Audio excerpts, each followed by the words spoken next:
We're expecting 40 to 50 knot winds up here on the Kenai Peninsula. Storm coming in off the Sea of Alaska.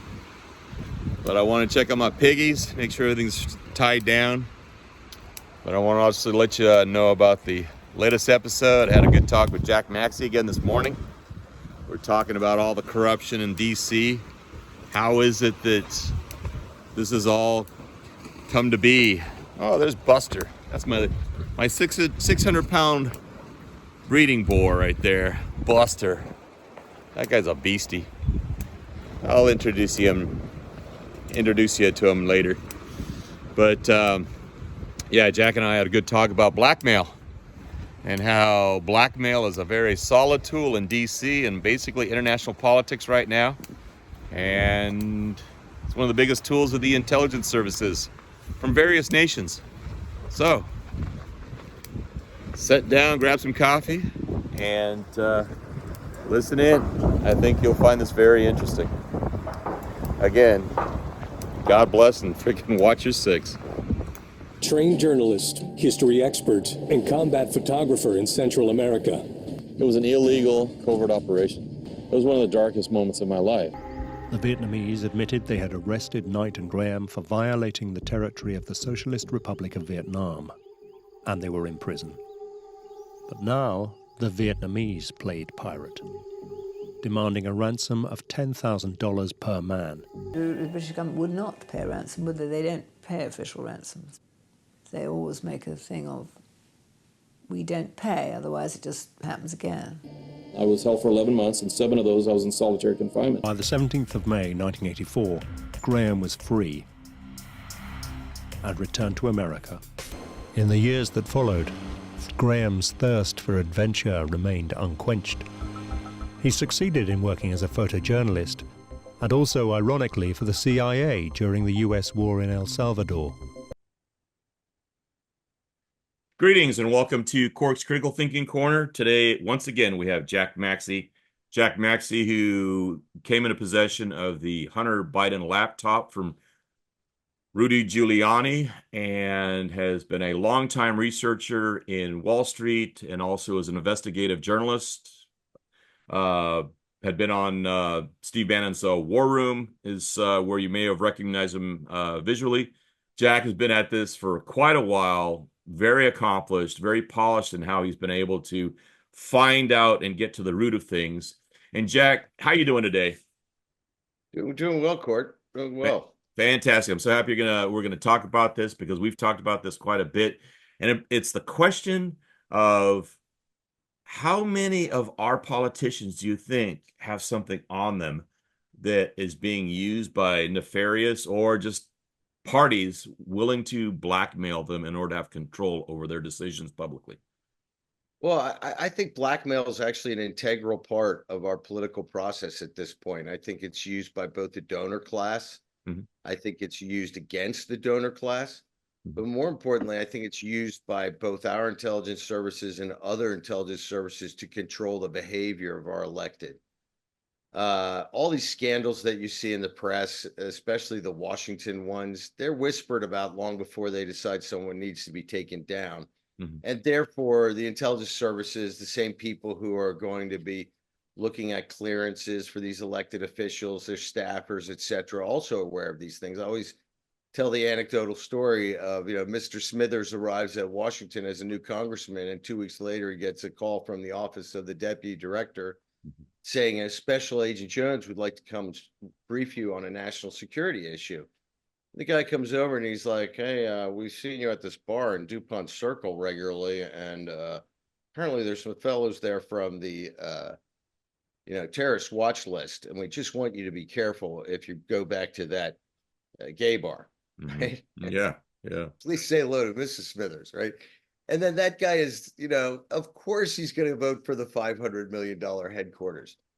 Now, when you take it to foreign intelligence services, how they do it, and particularly one that I think is just so obviously egregious, but the outcome is impressive. This would be Israel. I believe wholeheartedly that they ran Epstein. I think they ran Ghislaine's father, Robert Maxwell, before Epstein. I think that Les Wexner was the guy who made Epstein. All of a sudden, he gives him $600 million to manage after he's fired from Bear Stearns for ethics. To get fired from Bear Stearns for ethics would be like getting fired by the Oakland Raiders in 1978 for playing too rough. Right? Yeah. It's like their stock and trade was lack of ethics. And then, Like my captive audience, my little piggies.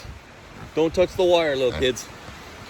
Anyway, if you enjoyed the show this far, this is a lot of work. I got to shoot the thing. I got to set up the interviews, or if I'm doing some field videography, all this work involved, plus the editing especially. And I'm not getting paid for it. So what you do is you help us by liking, subscribing, and most of all, sharing it with your friends. More people that get this content, hopefully it helps them. So please like, subscribe, and share. God bless and stay safe. Watch the six. it's one of the reasons they collapsed. But all of a sudden, Les Wexner shows up, finds this sociopath, funds this lifestyle. Ghislaine shows up, performs the same duty that she did for her father, Robert Maxwell, in London. That's how they got Prince Andrew. That's how they knew Prince Andrew. Wow. Ghislaine brings him into the orbit of Jeffrey. And then we look at what's happened recently with the Puff Daddy takedown. I think people have to ask the question, well, what's Clive Davis's role in this? Clive Davis was the one who introduced all these kids to Puff Daddy. He's the one who underwrote all the parties. He's the one who was Puff Daddy's partner since the late 90s. And Puff Daddy's apparently been doing this forever. And so you begin to wonder, what is the purpose of this vast blackmail operation that Puff Daddy apparently had, that Jeffrey Epstein apparently had? There's a reason everything was cameraed, right? It's not because you just want home videos. Yeah. And so one has to ask the larger question, what organizations would be interested in doing this? I would say numero uno, it would be Israeli intelligence. But I think on a more terrifying level, all of this is done with the consent of US intelligence, particularly the FBI counterintelligence office, that same one for which Peter Strzok was number 2. Yeah. Now, I know for a fact that Israeli intelligence targeted Hunter Biden in the spring of 2018 after he's been asked to leave. He's not asked to leave, but he's in a bind with his family because he's been accused of abusing his niece, his dead brother's daughter. Yeah. And so he's not allowed to be alone with the minor children in the family, and all for good reason, in my opinion. And that cover up right there is a whole episode. But he escapes to California, where he's approached by this woman named Anya, who he thinks is a really hot Russian, but she's really an Israeli intelligence agent. She works on her for the whole summer. She finally takes him down with her 3 brothers from Russia who show up. They rent a house in LA. And according to Hunter, who describes the takedown on video to another prostitute, he thinks that they're all Russians. He thinks that Russian intelligence has taken him down. This is all on videotape. And he describes them taking multiple cell phones, an iPad, a computer. He says they overdosed him, basically, right? He wakes up to a sanitized house, and they wake him up, of course. Hey, we didn't know what was wrong with you. We got to get out of here. You'll be fine in 5 minutes. And everything looks like 14 Guatemalan illegal house servants have come through there with a can of pledge. So we know this happened. I pointed out. And I find out about it because actually a portion of Israeli intelligence first tried to sell some of this information to a major U.S. network, a major U.S. name. And not sell, I think they were to give it right after the inauguration. And so I'm thinking, okay, at that time when I heard Israeli intelligence was shopping material that seemed to be Hunter-esque laptop-like, I thought, okay, what intelligence service on planet Earth doesn't have it? But apparently they really did. And I figured that out a few months later in April of 21, only mention it once. because at the time I'm kind of thinking like, hey, I'm on the same team as the Israelis, you know. I grew up with the Exodus story. I'm 100% Paul Newman, you know what I mean? Mm-hmm. And the I begin to realize, like, why aren't they doing anything?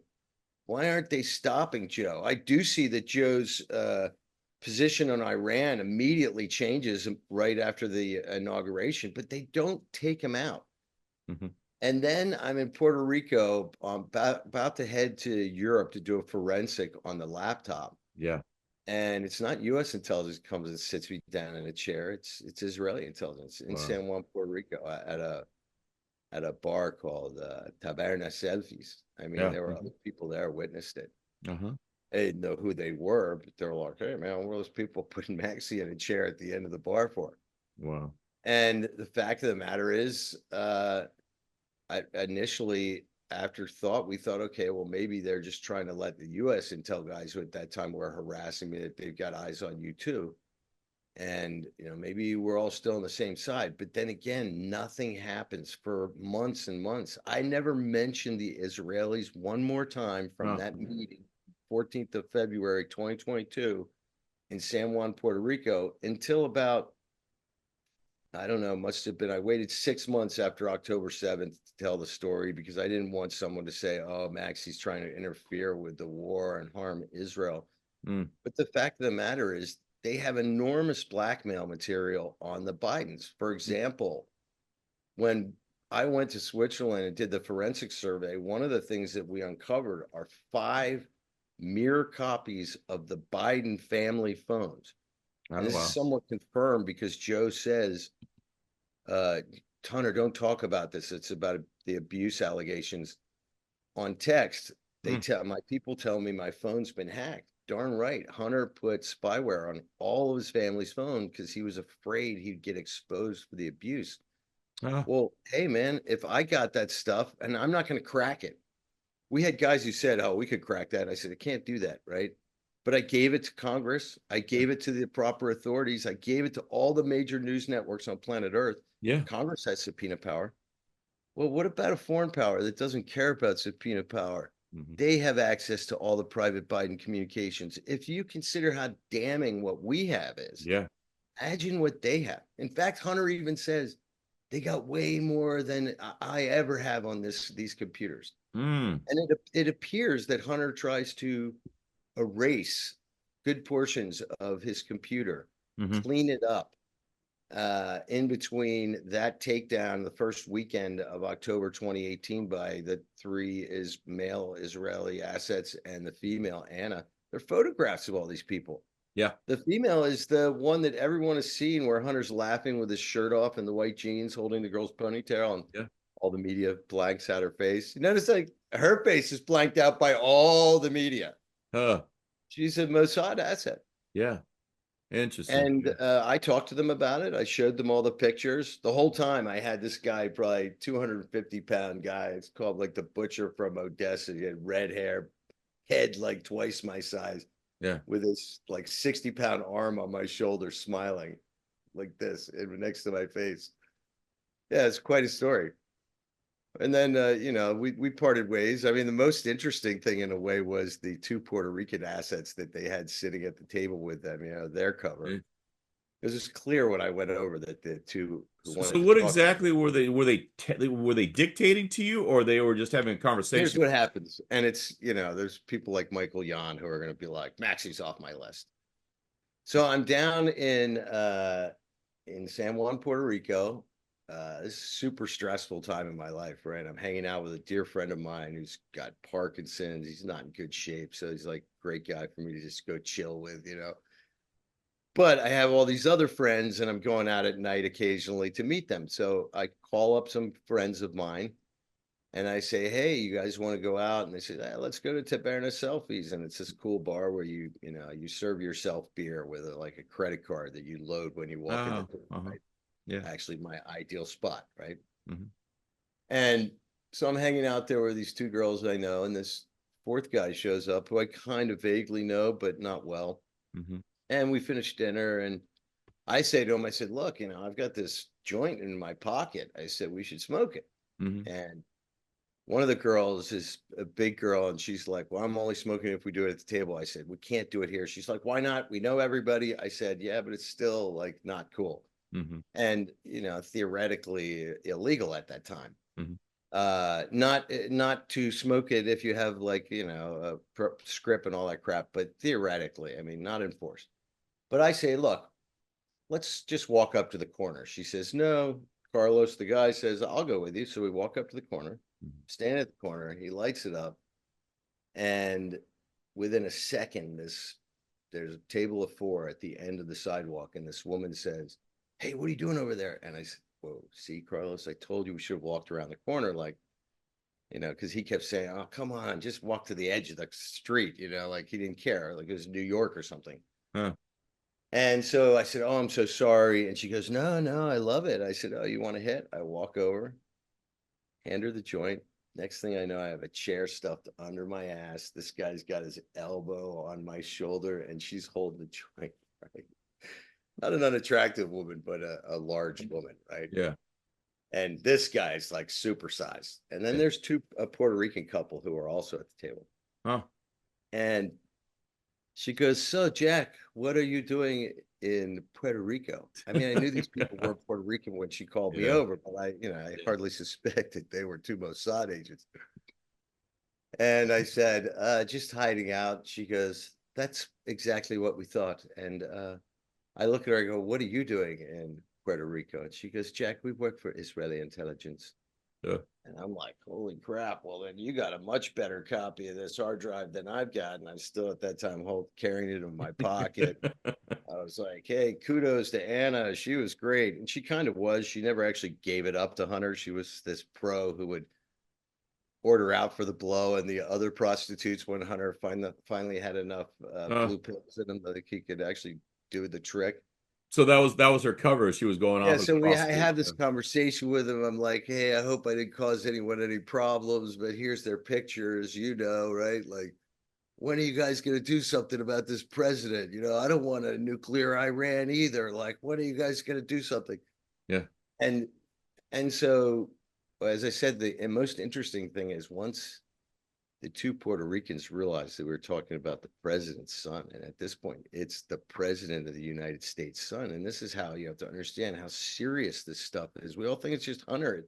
Yeah. This is president's of the United States of America's son. And these are Israeli intelligence agents sitting yours truly down in a chair in Puerto Rico. Well, the 2 Puerto Ricans are like, you didn't tell us this is what it was going to be about.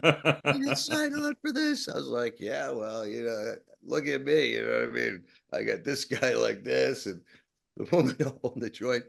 And Carlos is still standing there, but he doesn't really speak English that well. So he's kind of like, what's going on? And so I flipped through all the pictures in my phone. And because the Puerto Rican couple, particularly the female, is going so crazy when she realizes like what they've drawn her into. Yeah. I said, oh, I should leave. And she's like, no, I want to see every picture. So I did. I showed her all the pictures of my camera. I was like, there's a lot more. They kind of screwed up. One of those devices must have been hitting the cloud, you know? And so Puerto Rican's still screaming. She's like, no, I want to see everything. And she's like, shut up, Sarah, or something like that, right? Shut the F up. So then finally I'm like, well, I better go now, you know? She's like, all right. The guy takes his arm off my shoulder and she's like, we'll be seeing you around, Jack. And this is inside US territory, right? You don't think the FBI knows about this meeting? Of course they know about this meeting. I called people after this meeting who I know were, you know, in their loop. Yeah. I've said this online. You know, I've tagged the FBI with this story. They don't care. Congress knows the story. They don't care. You know why? Because they're in danger, man. You got all of you have to stand up at the same time 54 times. Yeah. And you begin to wonder why. Is it because they're running a vast blackmail operation against all of them? Right? You know, when you hear these little stories that come out like, you know, Lady G, a senator from, you know, then all of a sudden that little story disappears. But by God, is he faithful? Do you understand? I mean, you wonder, what is it? And I think that the other thing that's quite scary is it implies a very sick relationship between the United States and Israel one that is not based upon trust, Yeah. one that is really based upon paranoia, particularly on the part of the Israelis. And it's an untenable future for both countries, right? You understand you cannot be best allies and at the same time be that so paranoid that, quite frankly, and this is rather depraved, to use children Yeah. to compromise your targets. Now, what's even Exactly. more depraved is, does this mean a lot of our elite are able to be compromised with children and youths? That's the really terrifying thing. And then you ask yourself, like, well, Secretary Mayorkas at the DHS, what's happened to the 300,000 little children from Latin America? We're working on it. I'm not What do you trying think to about what do you think express what's some happening grand with China? conspiracy. I'm just saying Yeah. that there's a vile connection between the abuse of underage children, be they boys or girls, Yeah. right? And these multiple compromise efforts concerning our elite. Now, for example, Rudy Giuliani and Bernie Kerik, both gentlemen, right? You know, whatever you want to say about them, they're both good American gentlemen, right? Very first thing they did with Hunter's laptop before they sent a copy to me and Steve Yeah. Bannon was that they went to the Delaware State Police Child Protection Unit that was created by Beau Biden. He ran for office on the basis of, I'm going to protect the children of Delaware. Under the statute, anybody in the state of Delaware knows about child abuse and doesn't report it, they've committed a first-degree felony. It's like the lowest felony, but still a felony. Yeah. Anybody who's a doctor of, say, education, like Jill, or a social worker, like the sister Ashley, Yeah. or Hunter's therapist who throws up and then quits when she hears about it, who don't go to the police, have committed third-degree felonies and are going to jail for 5 years. Yeah. Right? None of that ever happens. In fact, we find out in the spring of 21, I find out from Bernie Kerik that that copy was delivered to the FBI. They never even looked at it. Nobody did a welfare check on this daughter. Hunter, in fact, tries multiple times to get the mother to recant, and she doesn't. He even tries to entrap her by videotaping her phone calls. Plus, he's got live. He can see all of her texts live. He's literally put spyware on everyone's phone. Oh, so he can actually observe while it's texting is occurring and It all. looked like when he would pull up, and we never got into the big files, and we never, because we couldn't go live on the internet. We couldn't be like, hey, can we figure out what his password is to get into this offsite collection of all the family's texts, but we had actual mirror copies of the cell phones, and everybody's got that. Congress has it. I mean, look, why would the FBI sit by and watch children get abused? It's disgusting. Why? It is. Oh, and if they didn't know about it, then they're so incompetent that they have to be destroyed. So that brings the question, are they in charge? Are they in power over the people that are being blackmailed themselves in the FBI, or is it the opposite, where they're watching out for those who are being blackmailed? Well, I think it's a dual thing, right? I think that the Israelis run the operations, and they run it with this false kind of cooperative agreement that they will share information that they think is beneficial to both nations. Yeah. And they will be the ones who make that choice. And look, they're a sovereign nation. I have full respect, but time to treat them like a sovereign nation, not the spoiled prodigal son who gets whatever they wish. Now, I asked about China. Now, China has actually been a major player in all this in terms of control and blackmail, and even specifically with Hunter. Now, how do you think the Israelis are intertwined with that at all, or is it two separate entities doing their own? I think that China is a separate entity. I think sometimes they might even, if we look at the current situation, they might be even very at odds with the aims of Israel, period. Yeah. right? Any disruption of the oil in the Straits of Hormuz is like dropping an anvil on the Chinese economy. Yeah.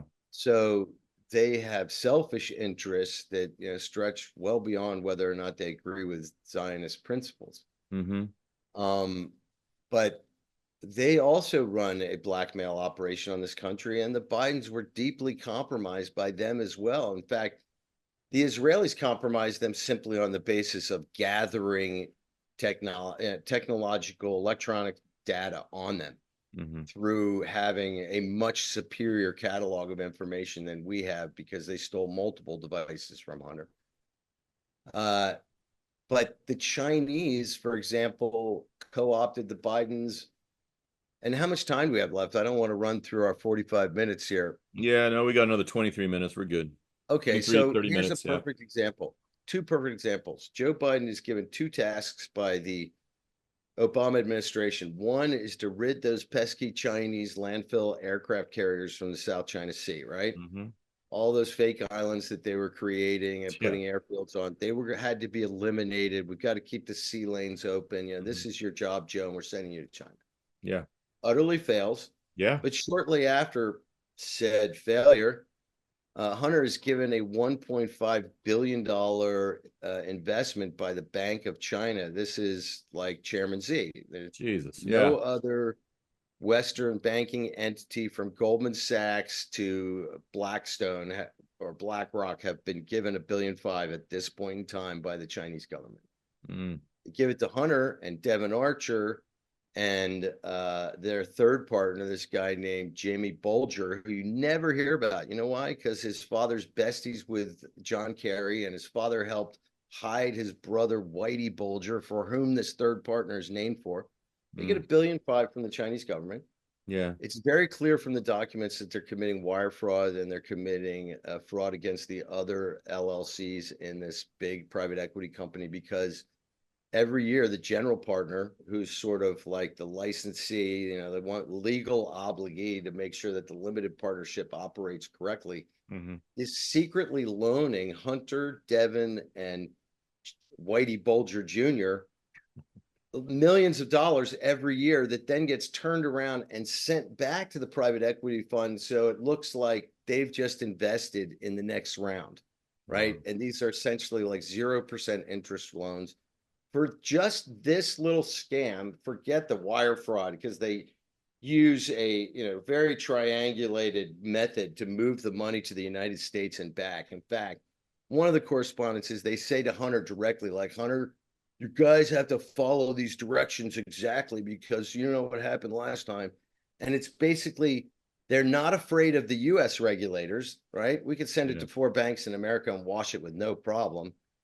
But we're afraid that the Shanghai regulators might see this if you don't do it exactly the way we tell you how to do it. Yeah. All this is in writing, and it happens every year for 3 years. Well, that's an SEC violation. All the other limited partners have a cause now against the GP. But guess what? Everybody on Wall Street is invested in Hunter's little private equity fund, of which he still owns 10%. Hunter Biden could still be looking at $1 billion payout one day. Wow. Jesus. I mean, the profiting off of this, off criminal activity is just mind-blowing. It gets even better. Hunter, I get the laptop at like 4:00. Our show's at 5. I start looking at it. I'm like, hey, liars lie, cheaters cheat. This guy's got a broker dealer. That's something I know about. Yeah. I immediately go in and look at all their filings or whatever they're, whenever they're discussing the broker dealer. Yeah. And in their internal comms, I find out that they're backdating audits. They're lying about assets under management, things that put regular scam artist Americans in jail for 5 years for each little violation. It's why everybody always settles with the SEC. Yeah. So their activities are rife with corruption. Also, they're helping to fund Metabiota, the CIA-owned virology biology company that ran all the biolabs in Ukraine. Yeah. I mean, that's how I uncovered it. That shit was on the laptop too. So there's basic economic fraud that's in your face and SEC regulated. Yeah. Guess who Joe Biden makes the director of SEC enforcement on the 22nd of January, not even 24 hours after he's taken his hand off the Bible, to check for third-degree burns. Melissa Hodgman, just because of coincidence, is the wife of one Peter Strzok. Yeah. Remember Pete? Dang. The guy said, we're going to take down this guy no matter what. He had the horse-faced girlfriend, Lisa Page. Yeah. And you know how the deep state just paid off Pete? He and the horse-faced girl each just got $2.1 million from the Justice Department for a violation of their privacy. Jesus. Even though these are two government officials communicating about taking down a president. It's disgusting. And little Pete is, there's a whole history there. Then it's on and on, right? Yeah. There's one little encapsulated thing. And then you go on to Burisma. Yeah. Right? The oil company in Ukraine, the oil company's assets have always been in occupied Crimea. Mm-hmm. Joe goes over there to, we're going to get those Russians out of Crimea. Yeah. Well, guess what? It didn't work. But right after it didn't work, Hunter got a job at the Ukrainian Crimean oil company, who was making money all the way up until, the present day, because the Russians allowed them to take it out of the ground and sell it on the global market. Another guy who sits on that board is a well-known CIA case officer named Cofer Black, ran the Anti-Terrorism Center, ran the Bin Laden Task Force. After 9/11, he's made the ambassador for weapons of mass destruction. Mm-hmm. Last time I checked on the corporate documents in Cyprus, Cofer Black still sits on the board of directors. So yeah, U.S. intelligence knows everything that Hunter's been up to. In fact, I think U.S. intelligence is so pathetic, particularly in the areas where Hunter was willing to go full corrupt, that they used him, right? They just let the Bidens, like water, naturally find their level. Oh, yeah. And then followed them. I mean, that picture of Cafe Milano, the dinner that didn't happen until I proved that it did happen. The picture is of Hunter Biden, Joe Biden, a guy named Masimov, and another guy named Kemez Rakishev. Masimov was from like the fall of the wall all the way up until he got imprisoned in February of 22. The variously the prime minister or the head of the Kazakhstani KGB. Yeah. He was the iron right hand of the president for life, Nazarbayev. The first trip that Hunter takes on behalf of Burisma and the other board member, Cofer Black, who just happens to be, like a renowned CIA guy who just can't seem to ask any questions of, is to travel to Kazakhstan to sell 30%, the last 30% of the oil and gas rights in Kazakhstan to Chinese National Offshore Oil Company, also in writing. Dang. Why is no one question? Yeah. You saw Devin Archer get a complete buy. He walked on everything. And then what really bothered me was the Tucker Carlson rehabilitation interview. You're a really great guy, Devin Archer. He's not a great guy. One of the things the thing he went to jail for was defrauding an American Indian tribe out of $60 million, along with two other guys. Yeah. Now, Hunter didn't get charged because, they used my name, but like, I didn't know what was going on. But then you look at Hunter's phone records and, I would say he talks to Devin Archer way more than he talks to his children. Jesus. Yeah. Yeah. This is a big scam. And it's all to protect the U.S. intelligence services. It's to protect their ineptitude. And we see this over and over again. I mean, I see it in my own experience. They don't care that Israeli intelligence came after me. Yeah. They also never questioned me about anything to do with Steve Bannon. Nothing about We Build the Wall. Nothing about Miles Guo. I've never had a single prosecutor, FBI, nothing. And there are many other people with fact knowledge who also were miraculously left out of all the questioning. You got to wonder why. I mean, if it's ineptitude, that in itself is a reason to take down the agencies, but it's not 'Cause ineptitude. you've never been at a congressional hearing for No, any of this. None. no. In Yeah. fact, I've brought US Intel asset to Getz's office 2 years ago. Yeah. This guy fact witnessed a lot of stuff that went down with Hunter, right? One of the guys that he's reporting what's going on with Hunter the whole time he's with Hunter because that's his job. They don't want to depose this guy. They don't want to give any of these people congressional immunity either. Wow. Let me tell you what, I'm not the smartest guy in the world. If I could figure out Mossad targeted Hunter, if I could figure out all these connections to Hunter and the Chinese communists, if I could figure out the connection of the biolabs and Kofor Black and why are they all in Ukraine, and I can just ask the questions, why can't Comer? Yeah. Why can't Jordan? Exactly. Why can't Chuck Grassley and the Republicans on the Senate Judiciary Committee? Because I delivered all this information to them in the summer of 21. In fact, I delivered because of that Cafe Milano thing, and this is something your listeners would find interesting. There's a guy named Glenn Kessler, good man. Glenn has been the man who's been ridiculed much over the years by the right because he used to write the fact checker column for the Washington Post. Give me a heads up on time here. Yeah, we're good. Well, Glenn Kessler writes a like 3.5 Pinocchio column concerning the dinner at Cafe Milano, completely accepts the White House story that, oh, this is just by accident. It's a well-known restaurant. We just happen to be going there too. I write Glenn a note, say, hey, Glenn, with all respect, that's not right. Inside Hunter's emails, he describes as much as 72 hours prior that like it's a done deal. Yeah. And then multiple times in the 24 hours prior to all the people who are going to be there, because it's very important that they get pictures with the president, right? So Glenn is like, wow, my gosh, thank you so much. And I would say like 8 days later, I'm sitting in the boardroom of the Washington Post, June 16th of 21. They've had copies of Hunter Biden's laptop since early June of 2021. And God bless Glenn for his integrity for setting it up, but nobody did anything. I mean, later in 21 in October, you can look this guy up too. His name's Matt Visor, I believe. I'm sitting in the same boardroom and plug a personal copy of Hunter's laptop into Matt's computer. Yeah. Matt is the traveling reporter for the Washington Post who rides around with the Bidens everywhere they go. He's their pool reporter. Yeah. I mean,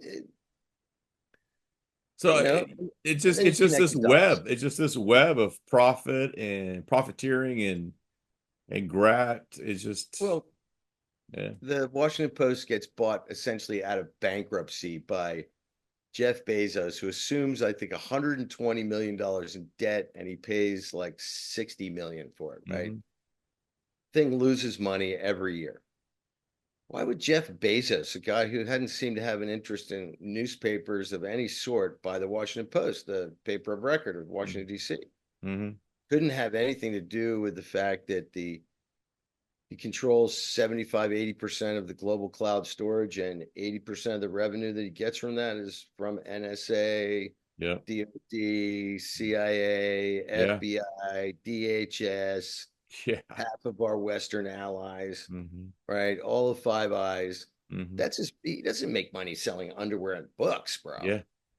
Do you know what I mean? Yeah, absolutely. And so here's this paper owned by the guy who is the Big Brother storage facility for Big Brother. And I find it sad that this once great paper that broke like the Pentagon papers and stuff just sat on this.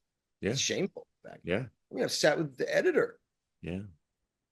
Other news organizations that did this, Bild in Germany, the largest news organization in Germany. In April 23, I sat in their headquarters.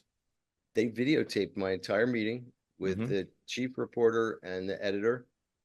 And when I'm getting through this and talking about some of the abuse allegations and things like that, the female videographer is like, guys, what are you gonna, this guy's a menace. Like, she's thinking just from women and girls. Yeah. Yeah. And they do nothing. Yeah. Nothing. In fact, you could tell they didn't want to have the meeting. It was forced upon them. They didn't want to have the meeting at the Washington Post.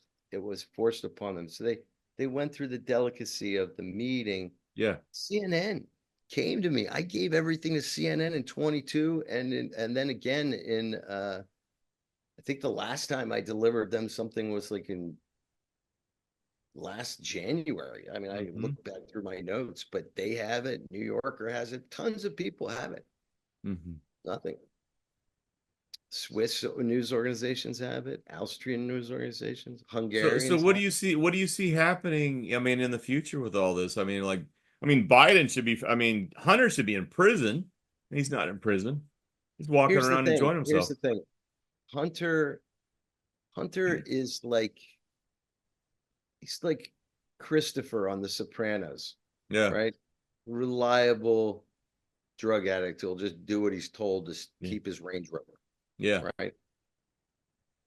But who you really want is Tony and the five families. Exactly. And so what terrifies me is that the Bidens are not the only people who are allowed to engage in criminal activity so long as it benefits U.S. intelligence. This stretches to other things. There are multiple businesses that the Bidens and others surrounding them that are involved in that should be prosecuted, if nothing else, at the state level. Yeah. And yet they go untouched because of their connection, right? You can't fully expose Hunter's laptop without exposing, wow, Mossad took down the VP's son. Wow. Hunter was surrounded at every moment by CIA officers. Yeah. I mean, the guy who writes the 10% for the big guy letter is named James Gilliard. He's former British SAS. He brags about MI6. And he lives on like a James Bond horse farm in Czechoslovakia. Nobody can question him. Like, he wrote the memo. Why don't we ask the guy who wrote the email? You know, they didn't call Bobulinski back. Bobulinski gave the Tucker Carlson interview like second week in October. And really, it's because he knows it's all going to be revealed because the laptop's coming out, right? Yeah. Nobody calls Bobulinski back at the United States Congress till like a month and a half before he testified last January. That's how much they want to get to the bottom of this. Yeah. And you got to remember, Bobulinski doesn't have the insight that even I have. Yeah. Right? Bobulinski sees his window. But I'm like sitting in the main hall. Like, it's like I'm the valet and I can see through everyone's keyhole. Yeah. And they don't want to know. It's like wild. I mean, they haven't called you in. They haven't done any. They just want you to go away. Yeah. Well, and I think if our allies knew how craven our intel services were in their countries, they'd be very upset. I mean, a little story is Hunter has a corrupt partner in Romania named Popescu, who he is trying to get to broker the sale of the Ploeste oil fields. You remember the oil fields at the end of World War II that kept the Nazi machine alive. Yeah. They're relatively small by today's standards, but the Chinese will buy anything and they were going to sell it to the Chinese. So this guy gets arrested for Tony Soprano type criminal activity in Bucharest. He's being prosecuted by a female prosecutor who I believe now is the chief prosecutor at the European Court. Okay. And Hunter's got to get him out of jail. So he hires Louis Freeh through a circuitous path through Boyce Schiller, the same law firm that was going to get the Epstein victims their money, but somehow only found one perpetrator in Prince Andrew, right? Nobody else. Yeah. Same law firm. Hunter has a $250,000 a year no-show job at the same law firm. So senior partner Gottlieb and another guy named Buckman, who used to be Louis Freeh's chief of staff at the FBI, and Louis Freeh's son set up this little conspiracy to get Louis's representation for Hunter's client, but nobody has to ever know that I put this together, right? It's plausible deniability for Hunter. I mean, Louis Freeh offers up to corrupt to get at this prosecutor, not to prove this guy's innocence, but to get something on the prosecutor and her office. The FBI agents serving in the Bucharest Police Anti-Corruption Academy, Romania. Hope you're listening. You know the prosecutor I'm talking about too. The FBI agents in the State Department apparatus. the people we asked about this in Romania, none of whom would go on the record, but all of whom were in agreement that the U.S. ambassador and the State Department got involved in putting pressure on behalf of this criminal, on behalf of the Bidens and Louis Freeh. Now, Louis Freeh, if I go back when I find all these documents, we may as well just finish the story in 5 minutes and we'd be done. Yeah. We got it. When I find all these documents about Louis Freeh, Yeah. he also, in the midst of these documents, gives the Biden grandchildren's secret trust $100,000 Christmas gift. Wow. How many other people needing favors from the Godfather giving $100,000 Christmas gifts to the Biden grandchildren? I don't know. Be something to look into, wouldn't it? I mean, I've always said that the Bidens are they're an Irish mafia, and it's just like, how far back does that go? Just like the Irish mafia, they always think small, right? Yeah. The 2 bits. Yeah. They never make the big money. Yeah. But they're willing to sell their souls. Anyway, so I find all these documents. So I figured, like, Rudy Giuliani's got to know about this, because all I knew about Louis Freeh was he's a great Republican. In fact, my ex-wife was like, don't you remember all those dinners we had with Louis Freeh back in the 90s? I was like, vaguely, I guess. Yeah, you're right. But he was that kind of unmemorable character to me. So where am I going with this? Hang on, I apologize. I'm losing my train of thought. So, okay, Louis Freeh is caught up in this. So I've got to call. I want Rudy to know about this, and I don't know if my telephone number for Rudy is good, and I don't even know if it's appropriate for me to call Rudy directly, because at this point, everyone's trying to sue him and take his law license. But I figure Bernie Carrick is his best friend, right? Yeah. And Bernie's a good guy, and I've got his number, so I send the screenshots to Bernie, and I say, Bernie, Rudy's got to know about this. He's like, bro, you're not going to believe it. He goes, I'm just putting this together right now. He's like, Peter Strzok and Louis Freeh are besties. I'm like, what are you talking about? He said, yeah, he goes, back in the 90s, every time I saw Freeh, he had Strzok in tow. You got to be kidding me. He goes, no. He goes, and what's worse, guess who was the first one to call up Rudy and offer him his friendship and advice on everything to do with Ukraine and Hunter's activities in Europe and elsewhere? Louis Freeh. Wow. So Rudy Giuliani had been talking to Louis Freeh, this traitor, throughout all of the election, the impeachments, right? Yeah. So I'm like, oh my God, well, tell Rudy, I'm freaking out at this point. This like early April, late March of 21. That's how long ago this is. Yeah. So I call another guy, U.S. intelligence asset, who's always giving me good advice when I've shown him stuff. Yeah. I send this to him. The first words out of his mouth, doesn't know Bernie Carrick. He says, Jack, you do know that Peter Strzok and Louis Freeh, the former director, are very tight. Yeah. I'm like, what? He said, yeah. They were running these illegal spy catcher teams. I now realize, just like the TV show The Russians, 100% illegal. They violated every single constitutional norm, Fourth Amendment. What's that? Electronic surveillance, physical surveillance, break-ins, the whole 9 yards, right? Yeah. And these things were illegal. They knew they were illegal. And I was told that Strzok's team had some early successes, and therefore the new director, Louis Freeh, decided, oh, this is my favorite second lieutenant, get with that Jeep. And I said, my God, this is awful. And I'm like, how did you know about this? He goes, well, at that time, there were very few people who could do the electronic side. And he's like, I was called in for all that. And oh, wow. Okay. He said, so I was in the room for it all. He goes, I'm the techie, right? Probably people don't necessarily even remember me too much. But he said, it's much worse than that, Jack. I said, how in God's name could it be worse? He said, because it was illegal, because they were violating the Constitution, which they knew the American public would be very angry about, right? Yeah. Especially considering the FBI's past with Martin Luther King and everything else. He said they had to create a Chinese firewall, somebody who could protect the director from knowledge, right? Oh, wow. Provide plausible deniability for the director. Yeah. And he goes, guess who that guy was? I said, I have no idea. I mean, at this point, I'm like, please, dear God, who is it? He said, a young attorney over at the Justice Department named James Comey. Oh, my God. Whoa. Yeah, this is how deep this stuff goes. Damn. This is how deep it goes. And then It's you look at, twisted, but it's typical. I mean, that's what everybody, yeah, it's incestuous. well, it's like Yeah. you've got Pompeo arguing for war every day in Ukraine, but he Yeah. doesn't reveal that he's on the board of directors of the biggest telecom company in Ukraine and won't get any payout if it's all over. He does the same in Israel, never reveals the multiple boards that he sits on, economically valuable to him companies in Israel. Yeah. Gina Haspel, the one who Pompeo replaced him with, Mhm. self with at CIA, and this shows you how ugly this whole program is too.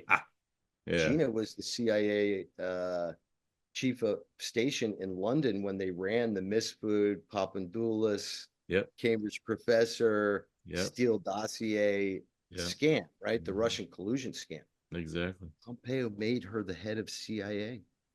And this shows you just how amateur much of the crowd that Trump surrounds himself Yeah. with. I mean, might tell him nice things, but he really didn't have the proper professionals surrounding him, or even the people who would Watching his back. Yeah. truth about some of this stuff. Yeah.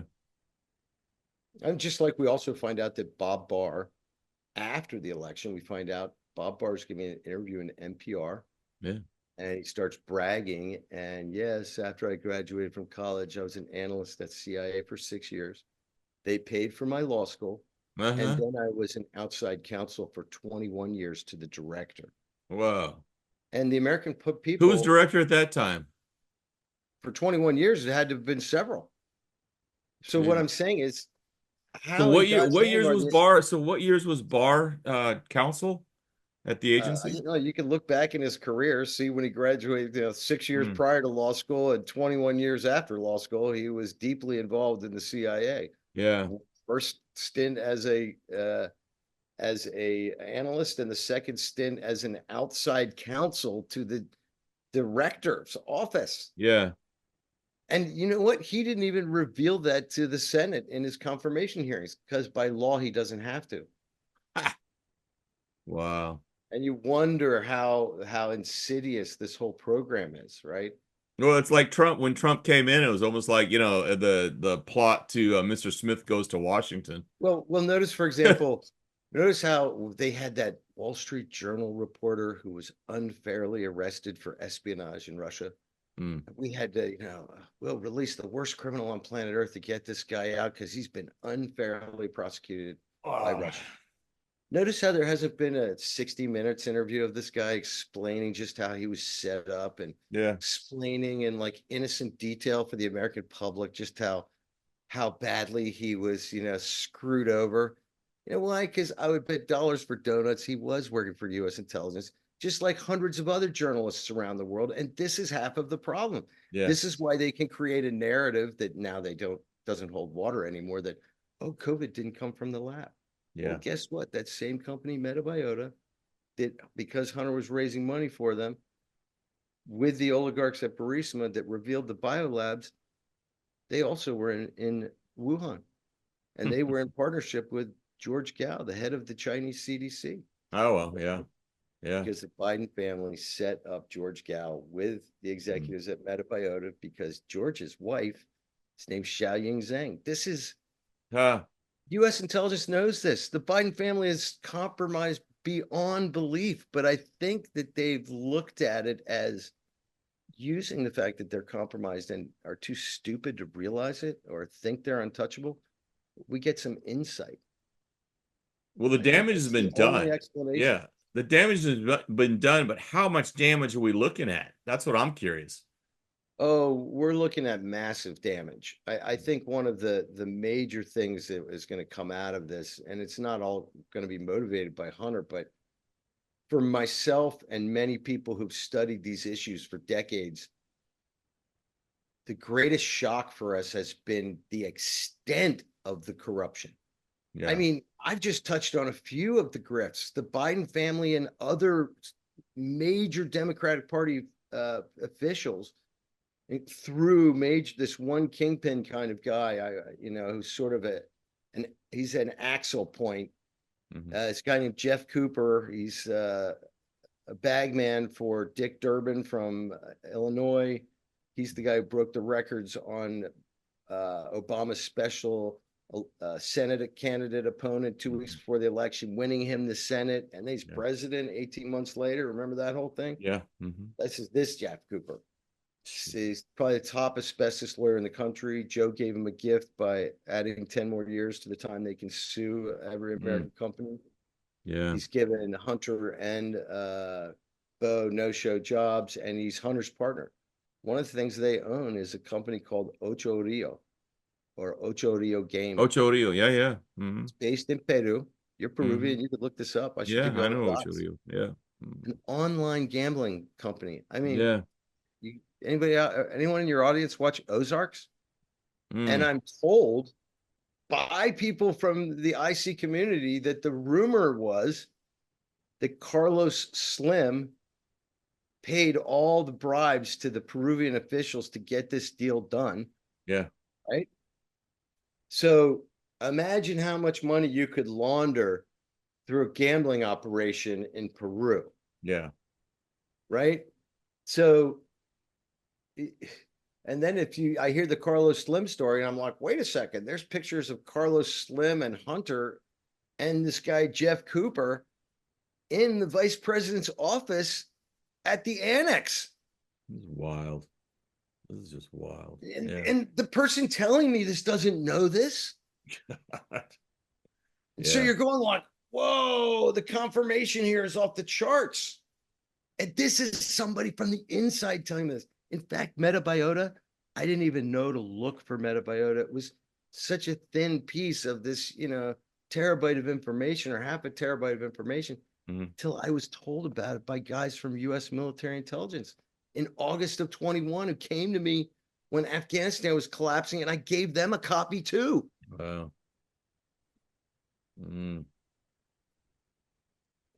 It's just wild the way this country. There needs to be a Nuremberg trial. Yeah.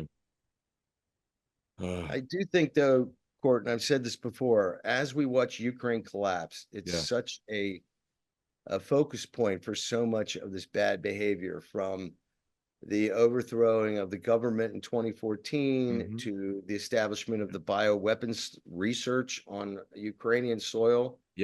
To essentially the allowance of Russia to take Crimea, however you want to call it. They failed in every regard, right? They failed the Ukrainian people. By extension, they have failed all of Europe. The Europeans are now coming to grips that we've got a Dutch whistleblower who says the US Navy was parked over the blast site of Nord Stream. All of us who've been studying this from the start knew that. And yet now there's going to be a moment of reckoning. The European is going to look around and be like, wow, this immigration caused by 35 years of chaos in the Middle East that has transformed the demographics of our homelands. Who did that to us? The United States and Israel. And then you're going to be like, well, what about the tripling of energy costs that closed all of the factories of Germany? Who did that to us? Oh, that was just straight up America. They are the ones who blew up Nord Stream and told us we could win in Ukraine. Dang. I mean, you begin to be like, it's like American foreign policy has been will be the cause of the downfall of Western Europe. I see the end of Ukraine as the collapse of the EU. I think the showdown in the European Parliament yesterday, where Ursula von der Leyen and everyone else were utterly shamed by Orban of Hungary, is an indication of what's to come. Because, the German extreme right, run by a lesbian, right? The extreme right of Germany has a lesbian female, a married lesbian female as their extreme right wing. But because it's not fiscally in line with this welfare state model for the third world, extreme right. Just like anybody who's like, hey man, I live in a little town now. We got like tents around here. You're an extreme rightist. And so there's going to be a lot of answering. And I think the biggest victim of all of it is going to be the destruction of goodwill for the United States of America. I don't think we're going to have any goodwill.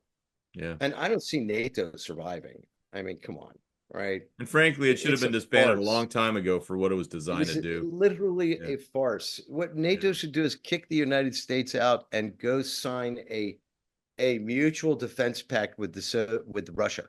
Yeah. Yeah. Yeah. Yeah. Right. Yeah. Solve the whole thing right there. And get it Because done. the U.S. will never do anything. The U.S. is not aligned with the future of Europe. We will be like, we're defending you, but you have to let in 50 million immigrants, or Yeah. we won't defend you. The Russians will be like, which of these things you want us to sink? Yeah. Shoot. Well, it gives a lot for our listeners and our viewers to ponder, and we've got some more rabbit holes to go down together. And I hope you're willing to come back on again. So, Jack, I want to thank you again for being on the show. There's just a lot for us to decipher, open up what we've just been talking about. I mean, it's just, you look at that and how far it goes. Hey, that photograph with the Cafe Milan, can you text me that over? Yeah, I'll send it over to you. Okay, very good. Thanks again, Jack. All right, man. Okay. You be good.